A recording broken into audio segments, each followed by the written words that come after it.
Now stepping up to the mic, the host of Wrestling with Freddie, Freddie Prinze Jr.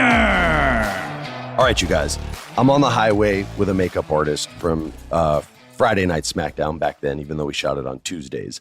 And we're driving, I think, from Memphis to Atlanta. And if that's about a 4-hour drive, then I'm right. If not, it was another town. So we're on the freeway and we're cruising down, and it's late at night, probably about 10:30, 11 o'clock at night. We're on the highway. It's winter, and there's snow on both sides of the road, and there are no cars anywhere. We left much later than everyone else. Usually you would like pass other wrestlers, or wrestlers would pass you. This was before I was on the jet. So we're cruising down. It's getting late, and we haven't seen anybody, and she's getting sleepy, right? So I'm cruising, but we have a map. Remember, there's no MapQuest. There was no app on a phone that told you. We would print out maps at the end of the show, and that's how the rookies like me would get from town to town before I was, thank God, on the black and red jet. So we're cruising. I have my map. She's getting sleepy. And as we're driving down the road, it's been about 20 minutes, maybe 30 minutes. Like I said, there's snow everywhere. I see some smoke down the highway. I'm like, what the hell is that, man? So I'm driving, cruising down this curve, and now I see this like fire and smoke and in the middle of the snow. And so I slow the car down, and I'm almost pulled over at this point. And the loss of speed wakes up the makeup artist. And I go, what the hell is that? And it's this gigantic tree that's fallen over. The roots are uprooted, and it's on fire, straight, just burning in the middle of nowhere. There's nobody around it. There's no cars. There's no tire tracks anywhere. It's just a tree it looks like it's been struck by lightning. There's no lightning, at least not to my knowledge, during a snowstorm in the South. Maybe I'm wrong. Hit me up on social. So I'm slowing down, and I pull the car all the way over, and I go, what the hell is that? And she goes, I don't know. And I go, I'm gonna go check it out. She goes, the hell you are? She goes, it's freezing outside. We're going to Atlanta. I go, nah, I just want to see what it is. She goes, no, you're not going over there. Get back in the car. I've opened the door. Get back in the car. We're gone. I go, okay. I go, but that's some crazy shit. She goes, yeah, it's crazy shit. Let's go. It's freaky. Okay. So I close the door. We're driving. She passes out. Nothing else spooky or no poltergeist, nothing like that. But the road starts getting kind of sketchy. And I have the radio on, and I'm scanning the AM channels. Because when I mean sketchy, like there's ice now on the roads, and we're in Georgia. We're getting just outside Atlanta. And on the radio, I hear the mayor of Atlanta, and you could check this out. You can figure out what year it is, has just declared a state of emergency, and he's basically closed the city because of an ice storm. The roads are unsafe to drive on, and everybody is like, not quarantined, but it's a curfew. Like, stay home. You go on the roads, you're going to die. So we're close to the airport. Our hotel is at the airport. And I cruise up there. And I mean, we're sliding everywhere. Like, I'm on ice skates, okay? We're not in a 4-wheel drive automobile. I'm in like a little 4-door rental sedan. It wasn't built for the snow. So we're at the airport because we know the hotel's close to there. And I see one of those like rental car transport vans, and it's running, and there's this black dude inside. And so I go up to him and I go, hey man, I'm trying to get to my hotel. Can you help me out? And he says, well, what's the name of it? And I don't remember what it was.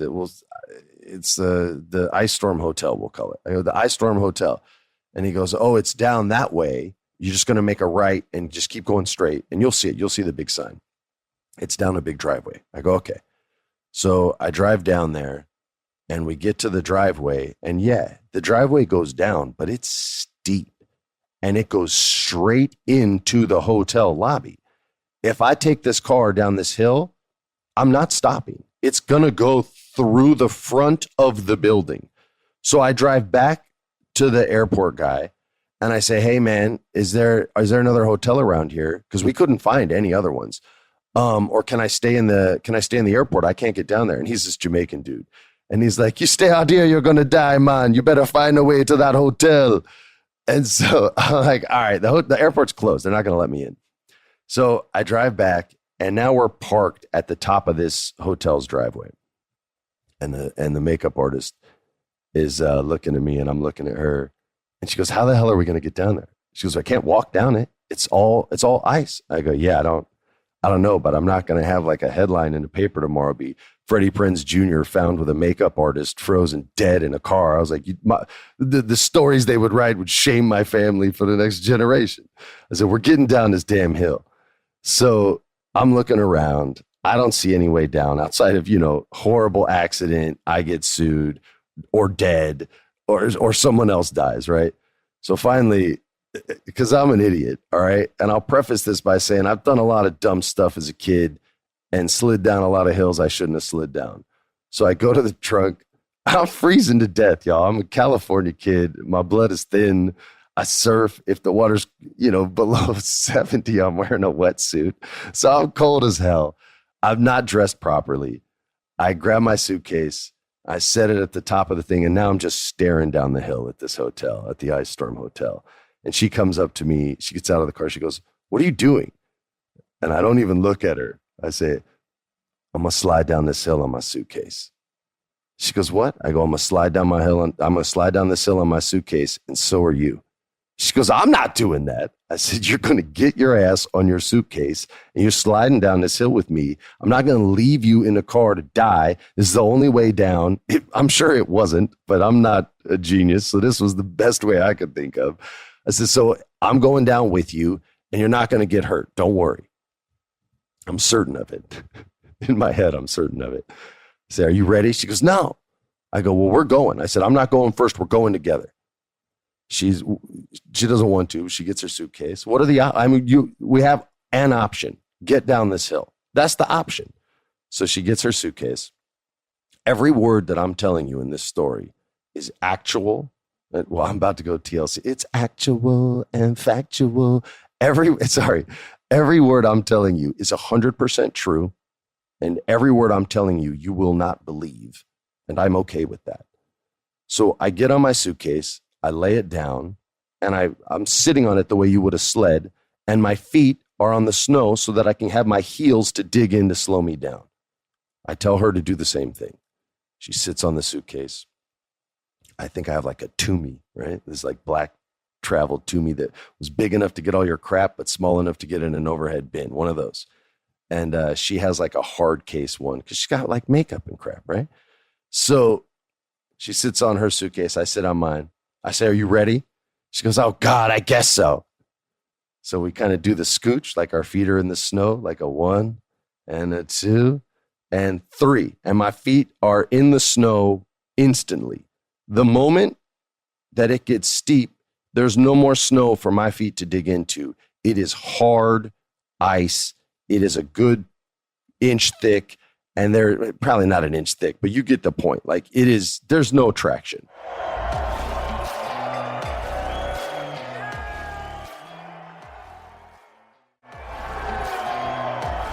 So I hit terminal velocity within about 2.5 seconds. And I'm flying. I look to my right because it's too fast for me. I look to my right and she's bailing out. It's too fast. Okay. So she bails out to her left toward me, right? But now she has nothing now. It's just her body. So she's just going to keep on sliding, but it's not with any sort of control. So she's going upside down. She's going horizontal. She's going to the left. She's on her left hip. She's on her belly. She's sliding everywhere. It looks like Breaking 2 Electric Boogaloo, like a deleted scene, right? She's breakdancing all the way down this ice. And I'm flying, okay? So I get down first. She kind of curved off to the side into the snowdrift by the curb, but she's okay. She gets up. She's solid. Makeup, good to go. Case not destroyed. I slide all the way down to basically where the valet is and onto the brick entryway of this hotel, about 4 feet away from the double sliding doors. The entire staff of the hotel that was in that area had been watching us since we were on top of the hill, wondering how we were going to get down. And they're literally cheering for me because I literally just did my Evel Knievel shit. I just went like 127 miles per hour down this driveway and they're cheering. And I get up and I'm laughing and she's laughing. Everybody's still in a good mood. And the guy literally tells me, he goes, dude, we didn't know how you were going to get down. That was so sick. So we go to check in. They don't have her room. So she gets my bed and I crash out on the couch. And then we wake up and the ice, they've now salted and done all this stuff. And the next day we got on the plane and we flew back I flew to New York City and she flew to wherever she lived. But that is the ice storm.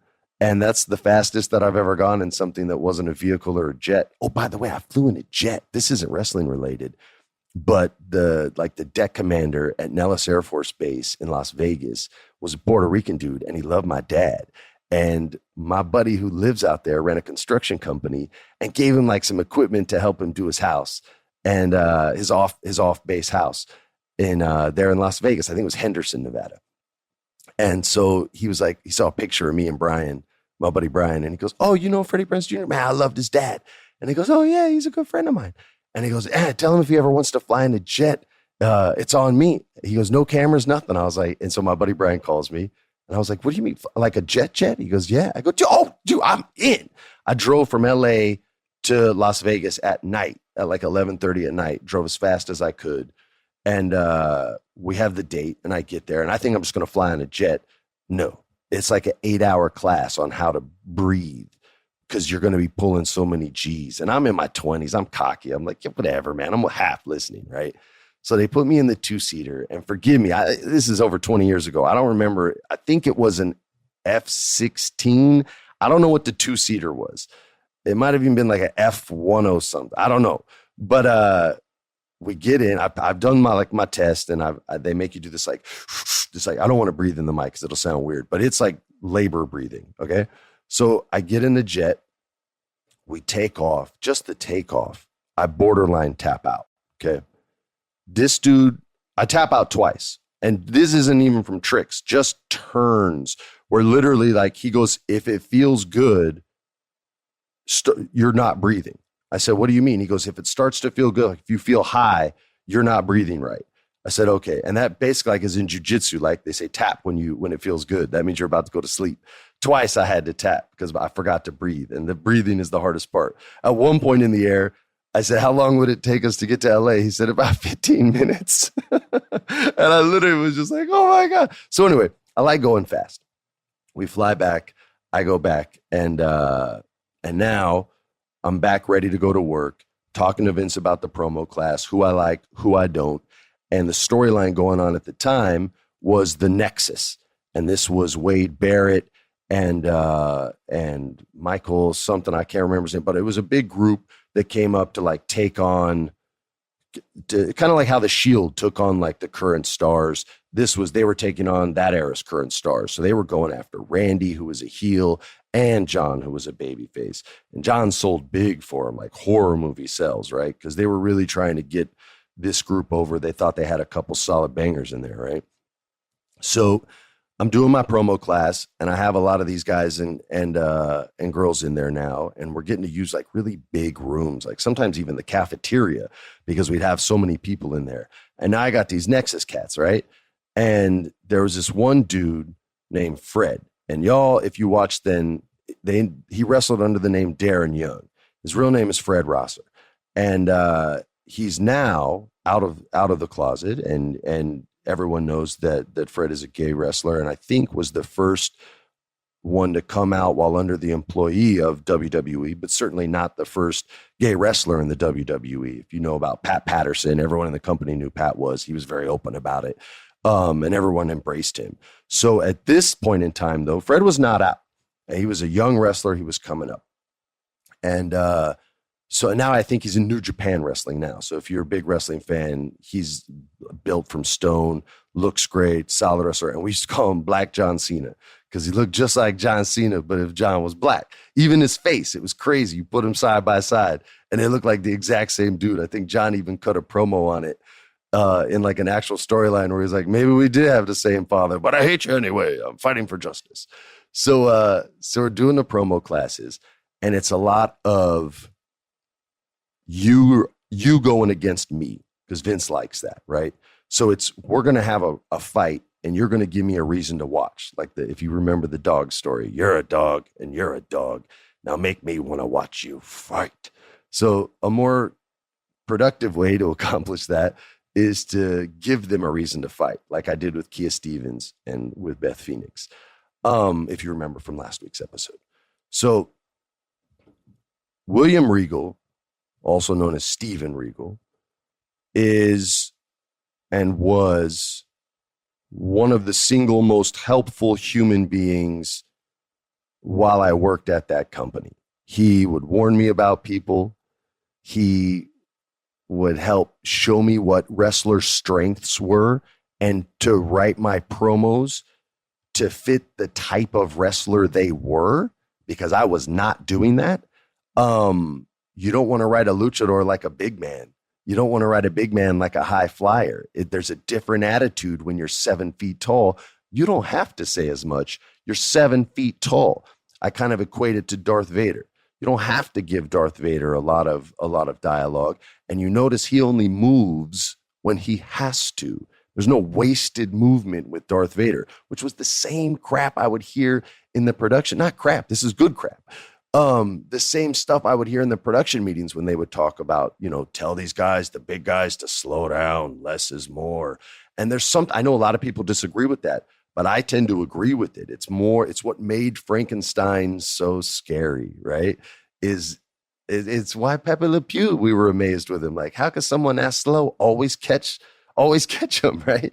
So it may be dated, but with the big guys, they don't want them, flying around everywhere. Vince doesn't want his guys and his girls getting hurt, which is why that WWE style is less exciting, because he feels it prevents injuries. So Steven has been getting me hip to it, and he asks me if he can come in and cut a promo. And I'm like, yeah, man, you want me to pick something for you? He goes, oh, no, I have something. I said, all right, dude.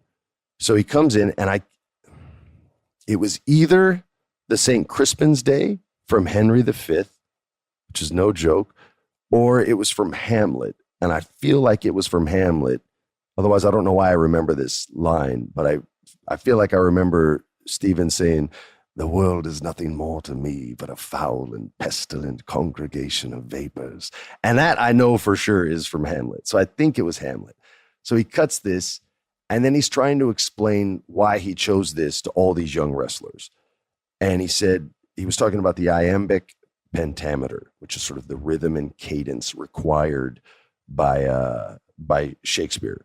He's trying to explain that you can tell a story whether you speak English or not. There were a couple of Japanese wrestlers in the room at the time.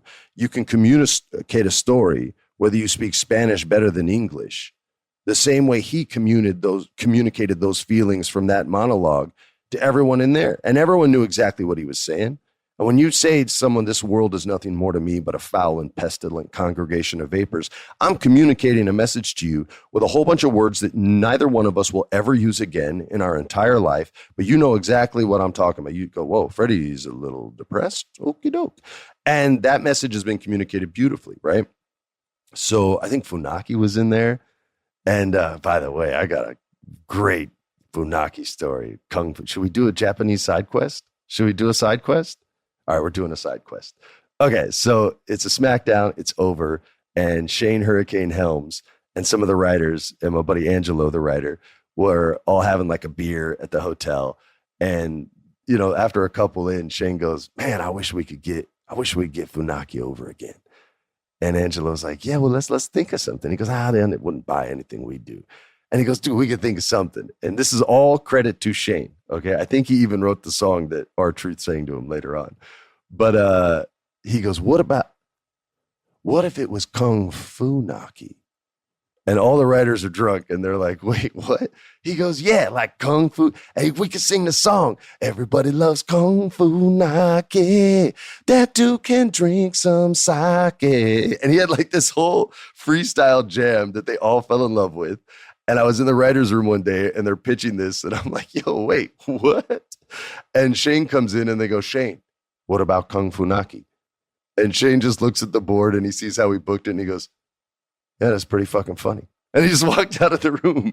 And that's when we gave Funaki the Daniel San crane kick. And MVP sold it better than Johnny Lawrence did in that movie. Are you kidding me? Come on, baby. Sell for the win. So anyway, that's the Japanese side quest. So we're back in promo class. And Sir William Regal is in there. Gotta call him sir, even if he's not a real knight. He should be. Darren Young, Fred, gets up and he wants to do a promo scenario, them cutting on each other. And so Regal says, I'll start, my friend.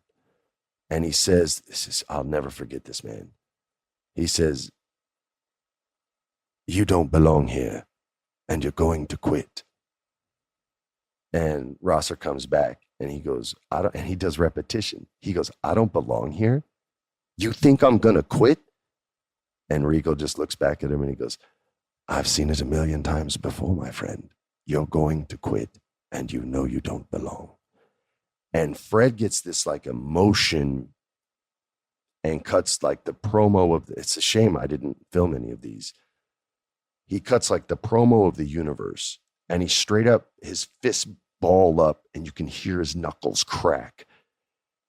And we've already established there's no punching, right? And Fred didn't come off the type to do it.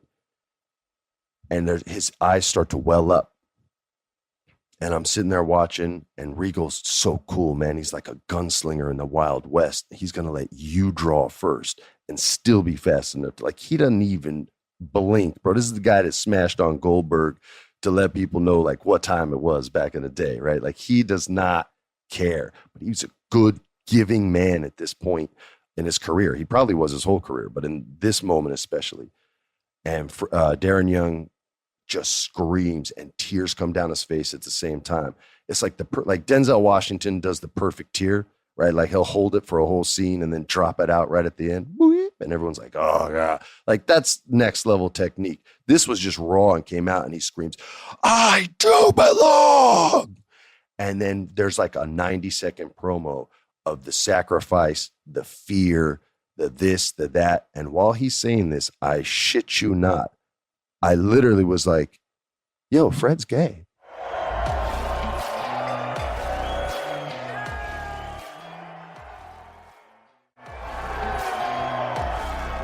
You could just, I mean, I work in Hollywood, man. I know a lot of people to this day that aren't comfortable with who they are based on the reaction that society is going to have, right?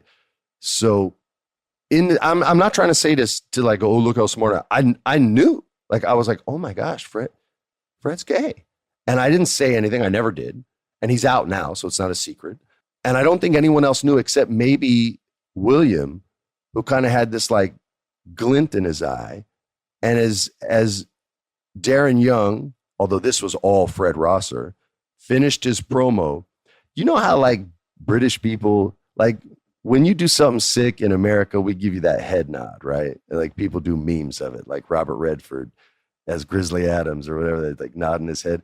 Well, British people do this smile, and it's like only half their face works, and it's this wry sort of half smile. And Regal just gives him that smile, right? He hits him with it, and he goes, and Rosser finishes his promo with, I'll never quit. And Regal just looks at him and he says, my mistake, lad. Maybe you do belong. And everybody was, I mean, bawling, man, bawling. And Fred was too. And Regal gives him this big hug, man. And you can see like Rosser squeeze him hard like that. There was hurt and pain in there. And right after that, we wrote this promo for him. And you'll forgive me if I don't remember what show it was for. I believe it was NXT. Like he got moved down to NXT when it was like Rookies and Someone maybe, or maybe it was right before that. And we gave him this promo where he didn't feel like he should even been there. And I said, do you remember when you screamed, I do belong? He said, yeah. I said, I want you, it wasn't my promo, it was someone else's, but he was struggling with it. I said, I want you to feel that when you say, I wrestled John Cena. And he goes, oh, yeah, okay. And so he did it, and he hit it about like 80% of where I'd hoped it got, but it still got the point across. And he's like, but it was more of an arrogant take because it needed to be. He's like, I wrestled John Cena. And he got kind of a little choked up on it. And he was able to kind of bring, which was a real honest moment, to TV. Now, I could relate to this because early in my acting class, my acting coach gave me this scene. He used to let me pick, right? But I'd always pick real easy stuff. and he really challenged me. And I don't remember the name of this play, and I don't want to remember the name of the play. So even if I say words from it that you remember, do not hit me up at RealFPJR on Twitter, and do not hit me up on Instagram, because I have deleted this shit from my mind because it broke me in pieces. So my butthole act, I love my acting coach, but this was just, he was right, I was wrong, but man, I hated him for this. So he gives me this scene, and my character's crying right away. And that was my biggest fear, was I don't know if I can do that. I don't know if I can cry. I don't know if I can open up like that. Earlier in my career, I manufactured every performance I did until I was probably almost 30 years old. And it took me that long to figure out acting. I didn't start until I was 18. So I was learning on the job, and everything came real fast. I was not ready and not prepared. So I withdrew and pulled back, which is what I always do. And when I was 30, I finally, this actor, Gil Bellows, I was going to do this movie. This is another side quest. Sorry, Alexis, but I was doing a play in London, and he came to watch it because I was going to do a movie that he wrote. And we went and had dinner afterwards. My cousin was with me, and this dude broke down my whole performance and nailed me on every bad habit I had. And I'm sitting there everything this dude is saying is dead on. And my cousin, I can feel, is getting mad. He's getting pissed at the guy, but I'm kind of feeding off the energy. And we finally said our goodnights. And my cousin Joe was like, man, I thought you were going to knock him out. I was like, no, man, I feel like this guy just kind of unlocked something. The next night was the greatest performance that I ever had in anything I ever did in my entire career. It was a Kenneth Lonergan play called This Is Our Youth. And it was the first time I ever broke down organically in a performance. So I knew exactly, I share that story because I knew exactly what Fred was going through. The scene was about my dad, or the character's dad, but I made it about my dad. And the moment I allowed myself to do that and allow a real feeling that I hated at the time, I'm 45 now, I have kids. So it doesn't carry that weight that it used to. Now it's just respect and love. On his birthday and stuff, I'll miss him, but outside of that, I've adjusted well to it. But then I applied so much real hurt and pain, and my character's supposed to accidentally knock over this dish full of cocaine and mannitol, and he freaks out. And my choice was, I got so mad at myself because I was so stupid that I smashed the plate on the table, and the plate cracked open, and it split my left hand open. And I was bleeding everywhere. And I didn't even notice I was bleeding until the end of the show. That's how into the moment I was. And I have Gil Bellows to thank for that. And so to see someone else let something real out like that, it just slapped the holy hell out of me. Now, that's kind of deep and heavy. So we're going to end on a high note. And I'm going to talk about one of the funniest promo classes that we ever had, or not, maybe scariest, and it has to do with Natty Neidhart and Harry Smith, who was the son of a legend. So I loved him very much because you have very big shoes to fill. I was the son of a legend, so I had very big shoes to fill, and so I connected with Harry a lot, and I really wanted to get him and TJ over. And I worked hard to do it, but we just, I have plenty of failures. We can talk about those too. It's just the success ones are usually cooler and funnier stories.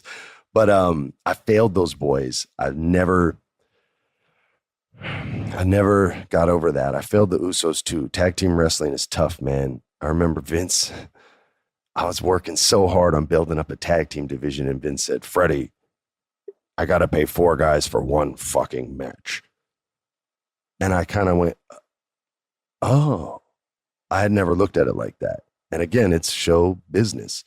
And I was in charge of the Colon brothers. I named Primo, for crying out loud. That was my name, Primo Colon. And it kind of changed my perspective on things and changed the way I approached storylines. I couldn't pitch for as much anymore. But anyway, we're in promo class. Sorry, another side quest. Completed. You just leveled up. And if you make it through the whole podcast, you get all kinds of experience. It's great. So we're in promo class, and you guys all remember the rules. There's no makeout sessions allowed, and there's no beating each other up. That seems these seem like reasonable requests as far as like an acting coach and the talent in that room go. And I feel like everyone should be able to follow those rules. But apparently not. And it was little Natty Neidhart who decided to break it. And so her and Harry are in there. And I've already told you like what the state of women's wrestling was back then. And we're going to get into the transition, which was the Bellas. And I have no responsibility and take no credit for the women's division. But I did help bring those girls up. And it was those girls who really opened Vince's eyes with their show Total Divas, which we'll get into in another episode. And how they kind of revolutionized and changed matches from 5 minutes to all of a sudden having multiple commercial breaks, which is just so sick. But anyway, we're still in the time where the ladies got 5 minutes. And if they had a pay-per-view match, it usually got clipped to about 7 to give the boys more time. So, as Freebird would say. So they're in there and it's a repetition. And they're going back and forth about, I don't even remember. It was like, you ain't shit. No, you ain't shit. Oh, I'm not. It's whatever it was, right? They're going back and forth. Michael Tarver was the other Nexus guy I was trying to think of early on. He had a sick promo where he just rapped, and it was amazing, by the way. There's another side quest. So they're in there, and they're going back and forth, but they're getting closer and closer. And everyone knows that there's no chance of any like smooch with those two because TJ's her man, like forever. So they're getting closer and closer, and I'm like, well, this is weird. I don't know where this is going. And at this point, we were doing points. So if you changed up the sentence, the other person got a point, but it wasn't over until someone got 3 points, right? So they change it up, and he says something to Natty about like, that's why you are where you are, and I am where I am. And Natty Richard Pryor had a joke where he talks about he wanted to be a boxer and he got hit with a hook. And he said, I saw his hand start down in Mississippi. It gained speed through Texas. Now I'm watching Natty throw this right hand, and it's like a John Woo movie, man. It's full slow motion. I'm pretty sure a bunch of doves like took flight behind it as it traveled through the air. And Harry's hands are down at his side and he's sticking his chin out like what? And Natty's hook comes all the way through, open hand hook, right? Like the way if you saw The Godfather talk about how he used to open hand slap people off of stools. It's like a Godfather slap. Whap, bow! And it sounds like 2x4s smashing together to simulate a gunshot. And everyone in the class, including me at the same time, goes, and then I jump out of my seat before I even let the breath out. And instead of breathing out, I just go, what the and I curse, right? I'm trying to control myself, but it was a big F-bomb. And I'm not mad. I'm scared because, it's the loudest shot I've ever heard in my life. And Harry looks at me with a freaking smile on his face. He goes, bro, it's all good. Like nothing happened. And, look, I'm an actor. Actors are soft as hell, man. Like I've seen dudes not be able to work for 2 weeks just because their feelings got hurt. So this is all new to me, man. But this dude took the shot of, I'm telling you, to this day, I've never heard anyone get hit that hard in my life. I'm including UFC kicks where you hear like an Edison Barbosa foot slap on that one tall, skinny dude's face back in the day. It was like, wha-pow! That ain't shit compared to this Canadian right hand that literally gained speed through Alberta and then just made contact in whatever city we were in. It was... we got to have Natty on the show one day as a guest. I just got to know what she was thinking when he did that, because in her eyes, he deserved it. And I ain't going to argue with the girl. So that said, you guys made it through like 5 side quests today. So you guys are the real winners. And I'll speak with you guys all on the next WWF Wrestling with Freddie. This has been a production of iHeartRadio's My Cultura podcast network. For more podcasts from iHeartRadio, visit the iHeartRadio app, Apple Podcasts, or wherever you listen to your favorite shows.